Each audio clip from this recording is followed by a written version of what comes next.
amigos e amigas, sejam muito bem-vindos e bem-vindas ao nosso podcast Elas Podem e o nosso programa especial ainda do mês de abril. Vamos continuar falando sobre o autismo, sobre a inclusão e a importância, né, das pessoas com deficiência serem vistas como pessoas na sociedade.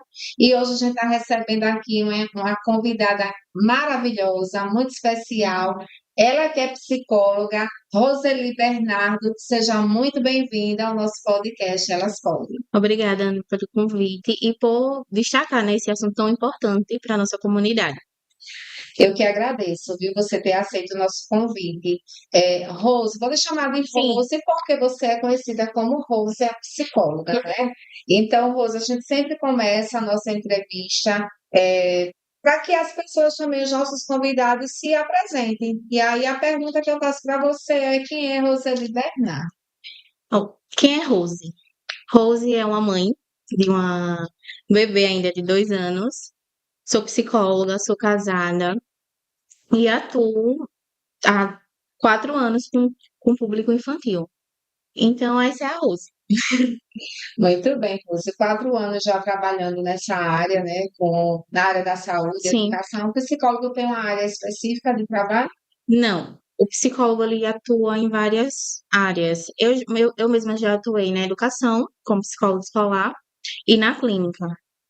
Rose, o mês de abril, ele é o mês voltado para a conscientização sobre o autismo. É uma palavra tão falada, né, o Aham. autismo, o TEA, mas muita gente não conhece. Se você puder falar um pouco sobre o que é o autismo. Certo. Autismo é um transtorno do neurodesenvolvimento. Ele afeta muito a comunicação, e principalmente a comunicação social. Porque a gente fala que a criança que não fala é autista, mas vai muito além de não falar. É do não se comunicar, não saber se expressar, entender uma expressão facial, uma emoção. Então, o autismo é isso, ele tem essa dificuldade na comunicação, no comportamento repetitivo e restritivo de algumas crianças.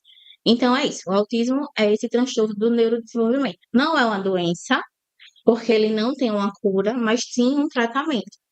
Rose, a questão do autismo, ele não é diagnosticado quando a mãe está na gestação ou assim que o bebê nasce. Então, ela apresenta algumas características, como você falou aí, que as mães precisam observar para ver se essa criança tem ou não alguns sinais do autismo. Seriam as mais expressivas que a mãe poderia observar. Ana, é o seguinte, o autismo, de fato, quando o bebê nasce, a gente não olha e diz, é autista. O que acontece no desenvolvimento infantil é a gente precisa de ter marcos no desenvolvimento de cada criança. Então, o que se espera com um bebezinho, quando está amamentando, ele consiga olhar para a mãe, esse primeiro contato visual. A maioria dos autistas não consegue. A mãe já sente desde os primeiros dias que quando o bebê está mamando, ele não troca aquele olhar, mesmo que seja na mamadeira ou no seio, ele não consegue. Então, quando vai desenvolvendo, tem alguns marcos que a gente que trabalha com desenvolvimento infantil, a gente precisa estar alerta. Um bebê de 1 ano e 6 meses, ele já precisa falar papá, mamãe, você apontar, olha, a lua, ele olhar, o papai chegar, ele fazer festa. Então, ele não consegue ter essa comunicação, como eu falei, não só da fala, mas social. Então, esse já é um sinal. O que eu recebo muito também no consultório é mães que chegam, meu bebê não fala, minha criança não fala, já com 2, 3 anos. Nem sempre o não falar é o autismo. Tem outros transtornos da fala que tem um atraso de fala, mas a gente precisa identificar mais. E para fechar um diagnóstico com a criança, se ela é autista ou não, a gente faz uma avaliação. O psicólogo pode fazer essa avaliação, que a gente vai dando os marcos. A criança precisa bater alguns pontos para a gente conseguir encaminhar. Quem fecha mesmo é um médico, um neuro especializado, Junto com a equipe sim, multidisciplinar. com o fono, com o psicólogo, com o TO. Então, faz todo esse resumo de avaliações e o médico consegue fechar. E o que acontece depois que fecha esse diagnóstico? É o tratamento. Que é importante, né? Muito importante. E como você frisou aí bem, que é uma equipe de Aham, profissionais, né, multidisciplinar que vai estar aí avaliando o psicólogo, né, o neuro, o fono, o TO, né? Então aí um conjunto que é muito importante desde que as crianças apresentem essas certo. características. E um ponto importante não é só o fato de não falar, andar na ponta do pé, ter sensibilidade sonora, tampar o ouvido. A gente precisa de Os que marcos. choram muito, Sim, troca o dia pela noite. Isso já são sinais de alerta. inclusive, fala-se muito sobre os níveis do Sim, autismo. São quantos níveis do autismo? são, E mais ou menos são três ou sim, quatro. Você é que é a profissional. são três níveis que a gente fala hoje em dia. É o nível de suporte um, 2 e o 3. Só que já tem estudos, Ana, mais atuais, que a gente consegue, quando vai fazer uma avaliação, tem criança que está no suporte nível 3 de comunicação, que é a criança não verbal, mas tem outras habilidades, tipo motoras, que está no nível 2. Então, hoje em dia, é muito difícil a gente só fechar com a criança no suporte nível 3.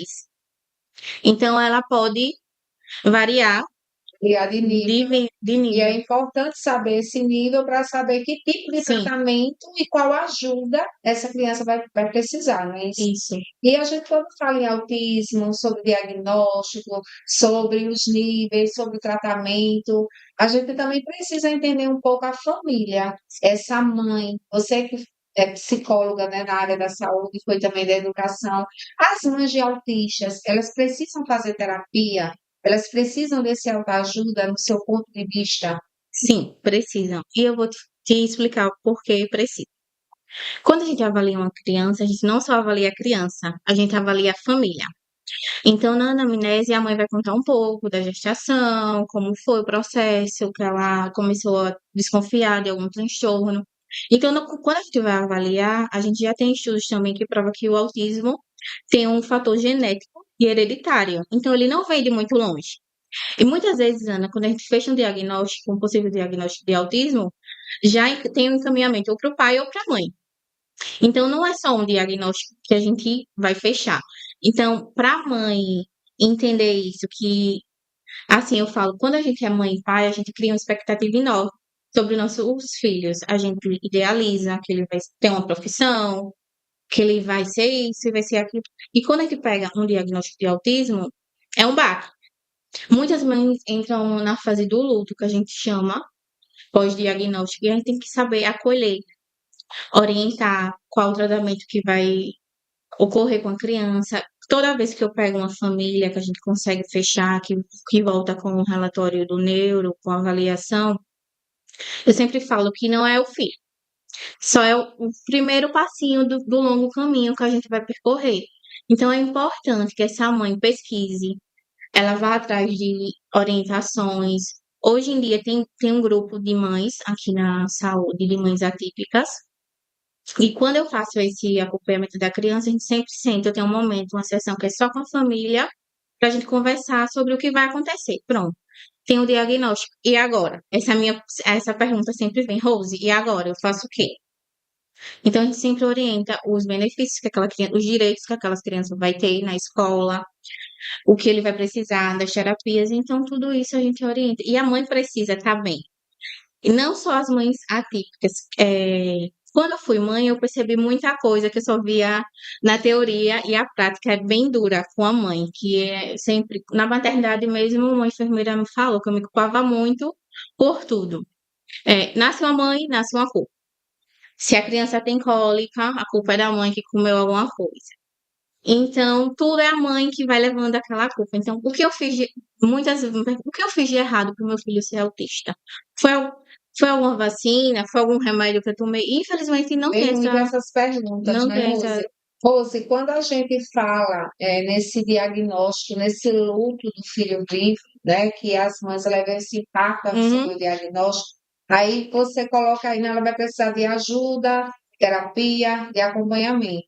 Mas muitas vezes, ao decorrer do tempo, essas mães precisam também de uma rede de apoio, sim, essa rede familiar. A gente vê o caso aí de uma blogueira, a Mariana, não sei sim, se você vi, acompanhou, que ela virou um fenômeno aí, a uhum, Mariana, porque ela deu uma entrevista relatando do modo dela que não aguentava Ah, mais, que esse menino não para, né? Tem um monte de meme que fizeram, que às vezes a gente ri, acha engraçado, mas é muito sério. sim, Aquela mãe estava pedindo socorro e, assim, mobilizou uma rede na internet para ajudar a Mariana. Mas quantas Marianas estão sim, aí precisando de dividir, né, essa responsabilidade? Porque muitas vezes elas ficam sozinhas. O marido vai embora, a sim. família não entende, acha que é manha, que é malcriação.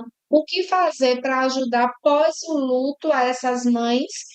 Qual a sua, enquanto psicóloga, a sua fala para a família, né, para não deixar essa mãe sozinha? É muito importante essa acolhida para que ela possa Sim, cuidar do seu filho. é como eu falei, o acolhimento a gente precisa, às vezes né, a gente não encontra na família. A gente pode procurar um profissional, um psicólogo, agente social, em algum OBS. Então, ela precisa buscar ajuda, não ficar sozinha. Muitas vezes não querem nem ir em busca de tratamento. Eu digo isso porque a gente, às vezes, eu marco, Isso. não vai, não vou, porque não dormiu, mas perder uma terapia, você está atrasando ainda mais o tratamento. Eu não vou porque a gente consegue fora. Não vou porque é longe, não tem ninguém para me ajudar no transporte, e isso vai dificultando. E ela vai, Colocam sempre os sim, obstáculos à frente, né? Então é muito importante a gente também ver essa necessidade dessa ajuda. E para finalizar um pouco a nossa conversa aqui, um tema que muita gente, alguns, né, não entendem, outros uhum, criticam e outros abraçam, que é a sim, inclusão. Qual a importância da inclusão das pessoas com deficiência? Eu não falo só o autismo, eu falo de uma forma geral, incluir na sociedade, né, porque é uma sim, luta das pessoas com deficiência para serem vistas como pessoas, e também na escola, já que você trabalhou sim. esse tempo na escola, voltada para a inclusão, para o acolhimento, qual a importância da inclusão das pessoas com deficiência na escola e na sociedade? Ana, muito se fala de inclusão. A gente está incluindo, mas o ponto mesmo é o pertencer. Muitas crianças estão na escola, mas não está pertencida naquela sala. O que acontece? A criança é autista, ou tem alguma deficiência, está indo regular para a escola, mas aquela mesma criança que está indo todos os dias não participa de uma aula de educação física. Ele não gosta. Mas você tentou de uma maneira que ele Qual é o estímulo que estímulo. está sendo produzido? Isso eu também, como pedagoga e psicopedagoga, eu sempre questionava que tipo de inclusão está sendo feita na escola. Basta ter o profissional de apoio, Uhum, né, o PAE, o que é que a gente está fazendo lá com esse profissional? Aí, muitas vezes, quando tem o profissional de apoio, o professor se omite. uhum, Ou a merendeira, não sabe como acolher. O vigia fala todos os profissionais e principalmente a adequação curricular. sim. Isso aí é um ponto chave, né? Porque essa criança ela pode aprender sim, desde que essa Aham, atividade seja adaptada para que ela possa ser incluída. E aí é um trabalho a mais é. para os profissionais. E a gente encontra algumas resistências. Eu acredito que isso é um ponto que dificulta muito o trabalho da inclusão na Sim. escola. Porque cada indivíduo é único. Então, não só a criança com deficiência, ela precisa, e principalmente ela precisa de um estudo para ele. O que é que essa criança precisa? Quais são as habilidades que ela já tem? Porque muitas vezes a gente sabe que uma criança autista, suporte 3, não verbal, ela não vai conseguir ser alfabetizada igual uma criança que não tenha nenhuma neurodiversidade. Então, ela precisa de um plano de ensino individual, que é o PEI, que a gente trabalha nas escolas para saber. Peraí, que habilidade essa criança tem, o que ela precisa melhorar. Então, não é só colocar a criança numa sala de aula. Está na sala de aula, já está. E muitas vezes tem a resistência. A gente Sim, tem a lei da inclusão que vai sim, garantir o acesso dessa criança na escola, mas muitas vezes é negada a matrícula. Ela tem que recorrer à justiça, ela tem que, às vezes, ir para a internet, fazer, né, aquela sim. reivindicação. E muitas vezes o diretor, alguém da escola, nega essa matrícula porque ele já tem o 3, já tem o Aham. 4 na sala de aula. Então, o que fazer quando essa matrícula é negada? É recorrer judicialmente procurar os direitos daquela procurar as criança. Sim. caracterização. E, Ana, eu te digo que hoje em dia está mais difícil nas escolas particulares, que eu tenho relatos de colegas que atuam E e não importa qual é a não. escola, a lei é a mesma, tanto para a pública quanto para a Sim, privada. Os direitos da pessoa com deficiência e direito à inclusão é é, para para todos. tudo. Então, precisa, assim, recorrer em busca. Por que foi negada? Porque matrícula nenhuma, escola nenhuma tem um E eles são direito. prioridade, Sim, né? Principalmente, tanto pelo Estatuto da Criança como pela LBI, que é a Lei Brasileira uhum, de Inclusão. Então, ele tem toda essa garantia, a gente precisa fazer conhecer. E justamente o trabalho é importante de vocês, porque muitas mães não têm conhecimento, sim. né? Então, é muito importante. Rosa, a gente está finalizando, né, o nosso podcast. Muito obrigada pela sua participação, por trazer esses esclarecimentos. Parabéns pelo trabalho que você desenvolve. E aí eu vou deixar aberto para as suas considerações finais. Bom, o que eu tenho para falar, assim, né, mês de abril sobre autismo é que vale a pena qualquer investigação. Hoje a gente escuta muito, tudo é autismo, tudo é autista. Mas é o que eu sempre digo, quando chega uma mãe assim, eu vim com encaminhamento da escola, mas meu filho não tem. Não custa a gente avaliar. Isso, importante. E uma avaliação precoce vai possibilitar muita coisa nessa criança. Porque hoje em dia a gente já consegue um, é, ter um diagnóstico com crianças de 1 ano e 6 meses com um bom profissional. A gente precisa esclarecer.